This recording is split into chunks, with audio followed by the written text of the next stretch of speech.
इसलिए मैं मैनेजर से मिलना चाहता हूँ। ये सुनते ही प्रणव जोर जोर से हंसने लगा और बोला,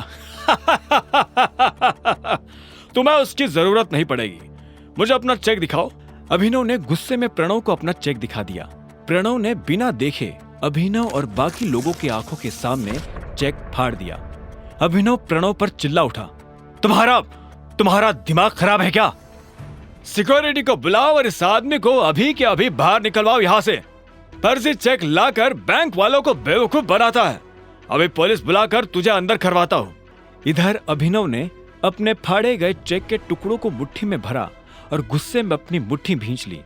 इतने में सिक्योरिटी वाले आए और उन्होंने अभिनव को चारों तरफ से घेर लिया। छोड़ो मुझे, छोड़ो, अभिनव ने कहा और गार्ड्स के हाथ से खुद को छुड़ाने की कोशिश करने लगा, लेकिन वो लोग उसे छोड़ नहीं रहे थे। क्या हो रहा है यहाँ? यह आवाज और किसी की नहीं बल्कि बलराज की थी। उसने अभिनव को दूर से ही पहचान लिया था।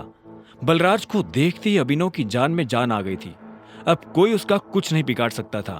प्रणव ने बलराज की तरफ देखा और बोला, सॉरी सर, मुझे पता नहीं था कि आप इस तरह यहाँ आ जाएंगे। मैं तो बस इस आदमी को फर्जीवाड़ा करने से रोकने की कोशिश कर रहा था। यह सुन बलराज ने अभिनव को ऊपर से नीचे तक देखा और फिर गार्ड्स की तरफ देखते हुए बोला, छोड़ दो उसे, बलराज ने कहा और मैनेजर के कैबिन की तरफ बढ़ने लगा। उसने पलटकर अभिनव को भी अपने साथ आने का इशारा किया।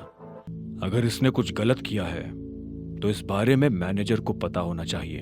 अगर तुम अपने लेवल पर एक्शन लोगे तो हो सकता है कि मैनेजर बुरा मान जाए। जी सर, प्रणव ने हाँ में सिर हिलाते हुए कहा। बलराज ने अभिनव को घूरा और उसे अपने साथ अंदर आने का इशारा करने लगा। दोनों एक साथ मैनेजर के बड़े से कैबिन में दाखिल हो गए थे। मैनेजर अपनी कुर्सी पर बैठकर कंप्यूटर पर काम कर रहा था। बलराज ने उसका ध्यान अपनी तरफ खींचने के लिए दरवाजे को जोर से बंद किया। अचानक से मैनेजर की नजर दरवाजे पर पड़ी। जब उसने देखा कि सामने बलराज खड़ा है तो मैनेजर खुद अपनी कुर्सी से खड़ा हो गया। बलराज सर, आप यहाँ कैसे?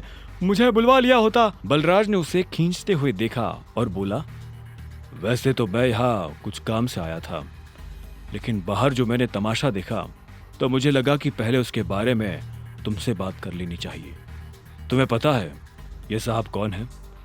मैनेजर ने अभिनव की तरफ देखा। उसकी नजर उसके चेहरे से फिसलते हुए उसके हाथों और आखिर में उसकी अंगूठी पर चली गई। जैसे उसने अंगूठी पर बने उस निशान को देखा तो मैनेजर का मुंह खुला का खुला रह गया। उसके मुंह से निकला, बाप रे बाप, ये टाइगर है। ये कौन है? अभिनव ने बलराज से पूछा। ये उस टीम का आखिरी हिस्सा है जिस टीम के तुम कैप्टन हो, टाइगर। इससे पहले कि अभिनव कुछ कह पाता, मैनेजर उसके पैरों में आकर गिरा और बोला, टाइगर, आपको यहाँ कितनी देर हुई और मैं आपके लिए क्या कर सकता हूँ? फिलहाल तो आप मेरे पैरों में से उठ जाइए। आपको और इनको छोड़कर किसी को नहीं पता कि मैं टाइगर हूँ, अभिनव ने कहा। यह सुनते ही मैनेजर अपनी जगह पर खड़ा हो गया और बोला, आपको देखकर बहुत अच्छा लगा। अब आप आ गए हैं तो हमें जरूर इस मुसीबत से बाहर निकाल ही लेंगे। वो सब तो ये कर ही लेंगे, लेकिन उससे पहले आपको अपने नौकरों को सबक सिखाना पड़ेगा, क्योंकि अगर मैं सबक सिखाने पर आ गया तो आपको पता ही है क्या होगा, बलराज ने कहा। और अभिनव के साथ जो हुआ उसने मैनेजर को सब बता दिया। ये सुनते ही मैनेजर का खून खौल उठा। उधर जब अभिनव और बलराज मैनेजर के कैबिन में खड़े थे, तब इधर एक हट्टा कट्टा सा आदमी स्विमिंग पूल में काला चश्मा लगाकर खड़ा था। उसकी आंखों पर चश्मा, गले में सोने की मोटी चैन और बगल में विस्की का ग्लास था। वो आदमी लड़की के गालों को सहला रहा था। तभी उसे किसी के पैरों की आवाज सुनाई दी। उसने देखा उसका सेक्रेटरी भागते हुए उसके पास आ रहा था। सेक्रेटरी उस आदमी के पास आया और बोला, सर, अभी खबर मिली है कि टाइगर लौट आया है। यह सुनते उस आदमी का हाथ रुक गया। उसने लड़की के गाल पर से हाथ हटाया और हाँ में सिर हिलाते हुए सिगार पीने लगा। आप कहते हैं तो? सेक्रेटरी आगे कुछ कहता उससे पहले उस आदमी ने कहा, अभी नहीं, अभी तो आया है, थोड़ा उछल कूद करने दो, पर हाँ, इस बार उसे पिंजरे में डालने की गलती नहीं करनी है। सेक्रेटरी ने हाँ में सिर हिलाया और वहां से निकल गया। Who is tiger? बगल में खड़ी उस लड़की ने पूछा।